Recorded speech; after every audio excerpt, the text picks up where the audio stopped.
کل ایک بندہ مجھے نظر آیا, میں نے اپنے گارڈ سے کہا اس بندے کو میں جانتا ہوں جب میری عمر 7 سال تھی.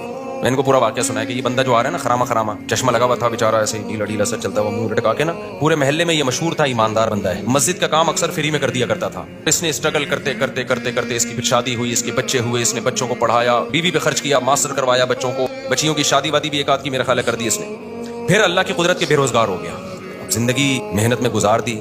اللہ کی طرف سے بعض دفعہ آزمائشیں آتی ہیں. پتہ ہے کیا ہوا؟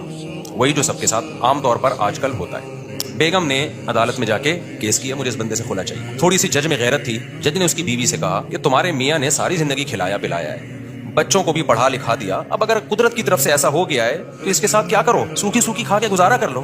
یہ بھی تو گزارا کر ہی رہا ہے نا, کیونکہ اس نے سارے ثبوت پیش کیے کہ میں نے اتنا خرچ کیا ہے. عورت نے بھی کوئی انکار نہیں کیا. بیگم صاحبہ نے کہا نہیں, مجھے اس بندے کے ساتھ نہیں رہنا. بیگم صاحبہ ہو گئی مارکیٹ سے شارٹ, اور بچے بھی جو 18 سال سے کم